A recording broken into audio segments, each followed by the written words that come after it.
We are live. We are live. Okay, there we go. So, first live stream on my channel, and actually, I'm just trying it out for the first time, and I thought it was a great topic. As you can see, what the name of the stream is, I thought this was a perfect topic for the first live stream that I did. And as you notice, I didn't promote it or, tell people in advance. Just wanted to hop on, try it out. And I thought this topic would be perfect. Now, what is the topic of the stream tonight? Dating as a vegan, dating a non-vegan, all right? As a vegan, dating a non-vegan, okay? Now, why did I pick this topic? Because this channel is talking about health, nutrition, and yes, you guessed it, lifestyle, okay? And relationships is a part of lifestyle. Health and fitness is a part of lifestyle. Building wealth is a part of lifestyle. Incorporating health, nutrition, and becoming the healthiest version of yourself into your lifestyle. And that, to be all the way honest, has things to do with dating and relationships, okay? So the first thing, number one, if you are a vegan and you are dating, the first thing is, depending on the area that you're in, is probably not populated with a whole lot of vegans, all right? I think the population of the United States itself, not including the whole world, the population of the United States that's vegan is about 7%. It may have went up, because the census may have went up, but when I last checked it, it was about 7%. That was a few months ago, okay?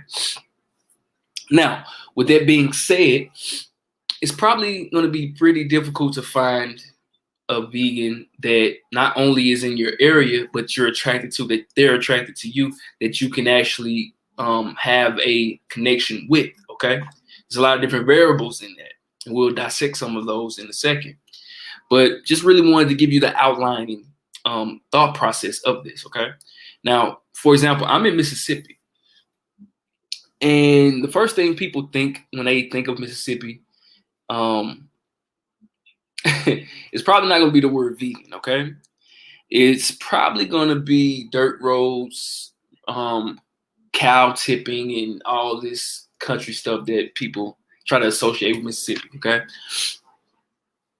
So for me, it's hard finding or finding someone to date that is vegan in my area. So I know that's probably the same for someone else.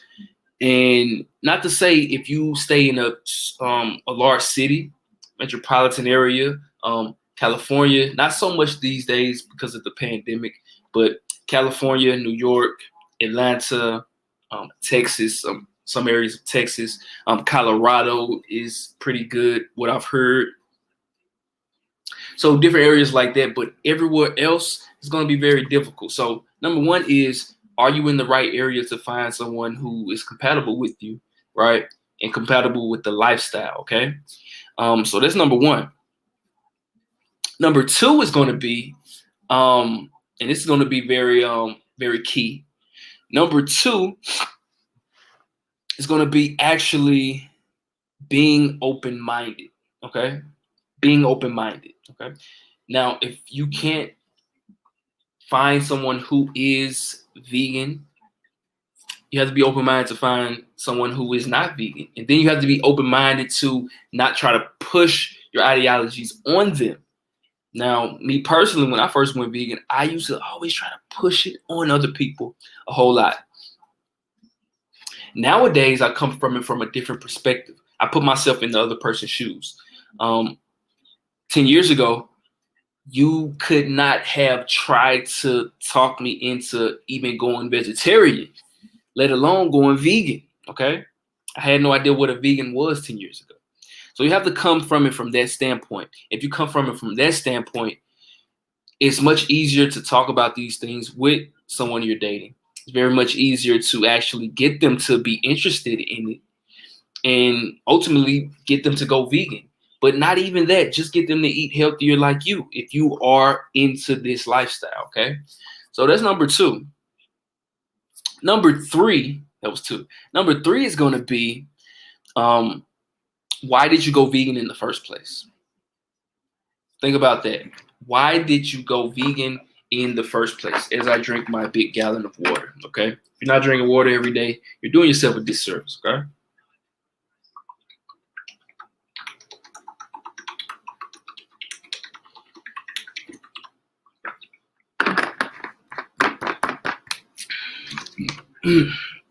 That is good.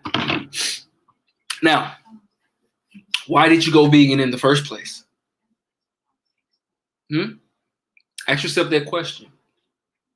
Because I know for me, I went vegan for the animals. It was completely for the animals. And to digress a little bit from the actual dating aspect, go into veganism for a second.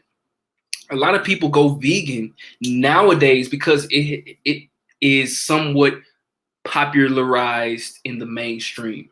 A lot of different documentaries have came out lately, okay? A lot of different documentaries have came out lately. What does that mean? And they were popular at that. Just recently, Seaspiracy.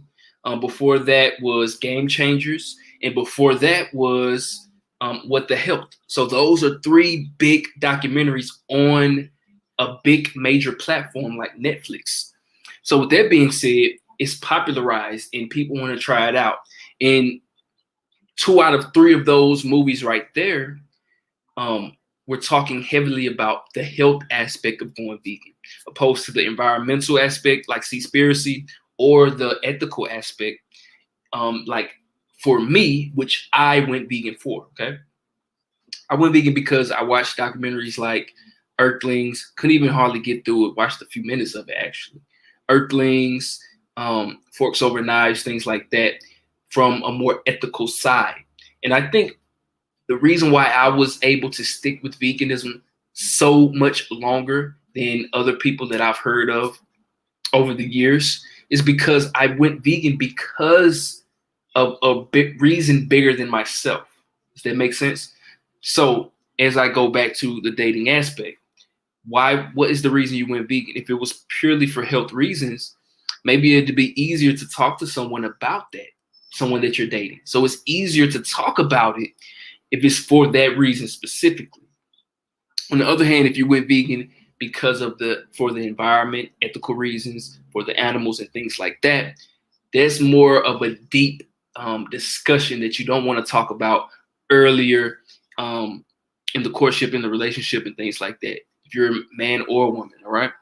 So those are things that you have to think about when you are talking to someone that isn't vegan that you want to date, okay? Now, our diet isn't the end all be all, okay? Our diet isn't the end all be all. But if you're vegan for specific reasons, this is a lifestyle, right? This is something that you incorporated into your lifestyle and it became a part of you, all right? So this is, and then also our dietary choices, the food that we eat is a major part of our lives, all right? That's where you get the foodie culture from, okay?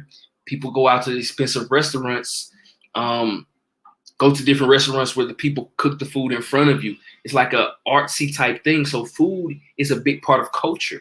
And if you are with someone who doesn't have the same dietary structure that you have, it can be kind of difficult, okay? It can be that kind of difficult. And those things that you really have to talk about with that person, okay?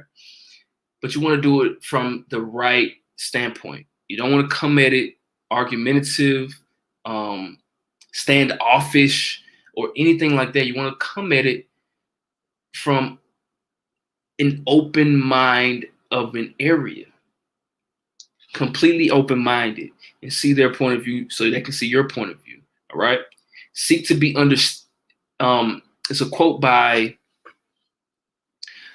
Dale Carnegie in one of the books that he wrote, Amazing book. If you ever never read it, you're doing yourself a disservice. It's called How to Win Friends and Influence People.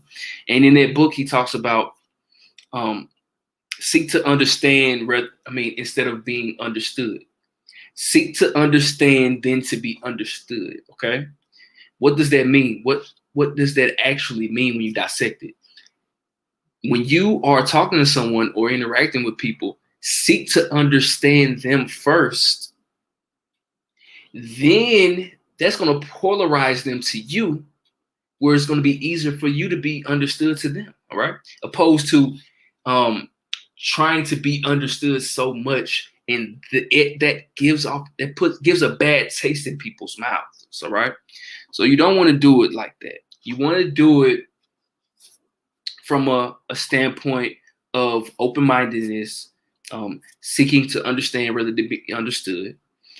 Also, just being in a place where they may not want to have the same dietary choices that you have at that moment, but you can influence them in a positive and a healthy way if you come at it at the right time, in the right form, and everything like that. Eventually, even me personally, it would be great to have, or be around a lot of people that are vegan and be able to choose from that. All right. But we're still a small minority. So, it's cool. And even if you're watching this right now and you're not vegan and you want to go vegan, someone's calling me, and you're like, I don't know if I should go vegan because it's so limited, and how am I going to have friends and go out to eat with friends or go out to eat with someone I'm dating and I'm vegan and you don't even think like that, because you're going to psych yourself out. It's something called the paradox of choice, okay?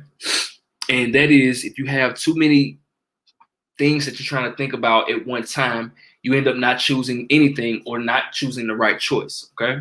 So you don't want to overwhelm yourself. If you're thinking about going vegan right now, do it. I help people go vegan all of the time. That's what I do. Fuel Yourself University, Fuel Yourself International, that is my company. I actually help people go vegan, lose weight, tone up, and become the healthiest versions of their self, all right? So they can incorporate this into their life. And because look at it like this, your health is the most important area of your life, because without it, you have nothing. You can't work. You can't build wealth. You can't build healthy relationships. You can't do any of those things without health. You go into a nursing home and you ask someone who's bedridden, they'll tell you, yes, I wish I would have took care of my health when I was young. Wish I would have worked out. Wish I would have ate right. See somebody with their leg amputated in the nursing home. I used to work in a nursing home for 4 years. So I know. And you see the thought process behind that and the regret in their eyes, and it's real. So health is the most important area of your life. So you want to take care of that. But when you're out there dating and interacting with even friends and family, you don't want to be overbearing, and you don't want to think about this as something that's negative, and just put your best foot forward, right? Remember that we're all the same at the core. And just because our diet is a very important and pivotal distinction about us, right? Think about it. My channel is called Fueled by Plants. If that doesn't tell you I'm vegan, nothing will, right? So even though it's a major part of my life, I can still date people, have friends who aren't vegan, and be okay with that and not be overbearing to them, right? My first year I was vegan, I was super overbearing. And to be honest, people probably didn't like to be around me so much, right? I would talk about it all the time, try to get people to go vegan. Oh, you're a terrible person and you eat meat, you're hurting animals and all that. And I still feel that same way, but you can't come at it from that standpoint, right? Especially if you're dating someone, especially if you're trying to make new friends. If you already have friends, you can't come from that standpoint. You have to do it in a way where it's not coming off in a bad way. Okay. So that is the main gist of what I want to talk about. If you're vegan and you know in an area where it's not a lot of other vegans and you do want to date, it's okay. Date someone who's not vegan. Just don't be overbearing. All right. If you're going out to eat, go online and look at the menu online before you get there. Call, and talk to the chef that's there and ask them, can they veganize some different things on the menu for you? All right. It's always ways around going out to eat and everything like that, so you don't have to worry. And if you're not vegan right now, you want to go vegan, I want you to click the link below in the description, and we can hop on a call. All right, a free call, free strategy call. And on that call, we're going to go over your goal. We're going to go over what's stopping you from getting there. We're going to go over a strategy just for you to actually take you from point A to point Z in the most efficient way possible. Okay. And that's what I want to do for you all. I hope this was informative. Hope this was valuable in any type of way. If you got any value from this whatsoever, I want you to leave a like on the video. It really will help me out. I want you to comment down below what helped you out the most from this video, so when people come back and watch it later, they can see what helped you, and potentially that can help them. And if you're vegan, type down below how long you've been vegan, okay? I would love to hear it, and I'll respond to each and every comment, okay? So till next time, fuel yourself, don't fool yourself. And I will be doing more of these lives. Some of them will be short like this, and some will be a little longer, okay? So till next time, fuel yourself, don't fool yourself. Peace.